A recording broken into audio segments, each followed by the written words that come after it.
Someone has said that when a revelation is shared, and this is also carries through with a testimony, when a testimony is shared, somehow in the spirit world it goes out. And anybody hearing about the revelation or hearing about the testimony can catch it when they hear it. And so there are some revelations, some visions and stuff that God has given to me that I just want to toss out there so anybody who is open to it can catch them. And one of the ones that really has struck me and has changed my life was, for many years, the church where I was saved, where I met the Lord, was very well dedicated to it, but it was very, very dry. And so I was, oftentimes during a church service, I and a friend of mine would go up into the balcony and we would just pray that God would break forth, that God would pour out His Spirit in this very, very dry place, which was supposed to be a charismatic church, but it was very, very dry, very, very closed to the things of the Spirit. And my wife had left the church and was starting to attend other places where things were happening.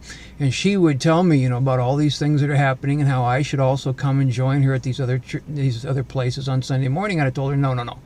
I'm dedicated to stick it out here. I want to see God bring His glory here. And the funniest line I think I've come to... This is almost a joke now. I told her, I said, hey, this is as charismatic as I'm going to get. And the Lord had me eat those words later on. But she did talk me into going to an evening meeting at one of these churches. And so I'm at this church and I'm in the back and I'm just praising God during worship. And suddenly I'm no longer in the church.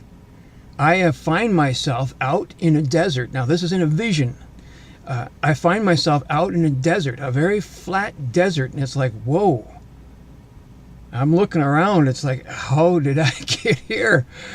And the thing was very, very flat, and there was a ridge line of mountains, small mountains that ran about a quarter mile away from me, ran from the horizon all the way behind me in this way, and about a quarter mile to the left, there was a ridge line of hills that ran all the way to from one horizon to the next. So I'm standing out there just looking around at this stuff like how did I get here?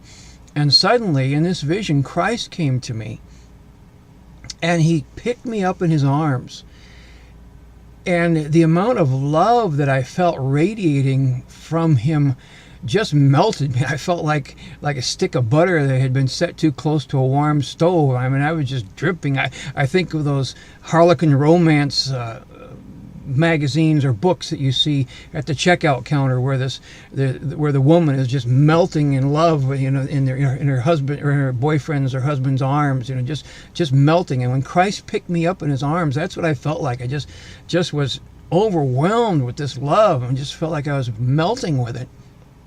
And He picked me up and He carried me from the center of this valley, a very shallow valley, over to the foothills that were on the left side.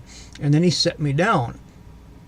And it was just long enough for me to start looking around, wondering, what is really happening here? And He had turned and He was looking at the valley, and so I turned and I was looking at it too, this real flat valley. And all of a sudden there was a sound, kind of a rumbling sound. And then the ground started to shake, like there was an earthquake that was beginning. And I looked to the horizon, and over the horizon something was coming. And it was huge and it was noisy. And as it rolled, it was rolling through that shallow valley. And it was coming our way. And what it was, it turned out, as it got closer, you could see what it was. It was a boulder that was bigger than a mountain. It was so huge that the top part of the boulder, when it rolled, was higher than the clouds. And this thing was rolling our way on its own. It wasn't downhill. It was rolling on its own, and the sound of this thing rumbling, and the ground was shaking, and it's getting louder, and the ground is vibrating as this thing's getting close. And as the front of the this boulder was coming down through the cloud layer, there were storm clouds that were forming on the face of it, and there was lightning, blue and gray light. The clouds were gray and the lightning was blue, just zapping this thing as it was coming and rolling. And it rolled past the place where we were at, and the thing was so huge, and there was so much noise of this thing, and there was so much vibration that I fell to the ground because it was just overwhelming. And then this thing rolled past where we were at and off into the horizon in the other direction. And the next thing I know, I'm back in the sanctuary. But I can't get off the ground because I'm so overwhelmed with what I've seen. And I'm so overwhelmed with the weight of God's presence on me. I was immobilized, but for several minutes, finally I was able to crawl over to the side to where there was a chair and just lay my head down. And my question was, God, what was that all about? That's the strongest vision I've ever had, and one of the first of the strong visions. And it was like, God, what is that? What does that mean? And he said to me, I want to roll my glory like that boulder through your life.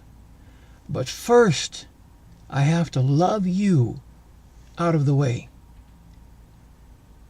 Well, while I was standing there in the middle of that valley, looking around, trying to figure out what was going on, that boulder could not roll through without crushing me and destroying me. So Christ came, picked me up, and loved me, and carried me over to the side. And when I was out of the way, then this boulder could roll through. And so often in our lives, we don't really know the full extent of Christ's love. And therefore, we're out there in the middle of the stream of God's glory, and we're glory snitching. We want some of it for ourselves so we can feel good about ourselves. So we can feel that God loves us. So we can feel that God approves of us. So we can feel for our self-esteem, for our self-worth. And while we're out there in the middle of that valley, wanting a little bit of this glory to ourselves, He cannot roll His glory unabated through our lives. So if we want to have God's glory flow through us, we have to first get in touch with the depth of His love so that we can be loved out of the way, so that whatever happens with the glory of God has nothing to do with us. We are content and we are set aside by the love of God so that He can flow freely through our lives. Just a simple thought.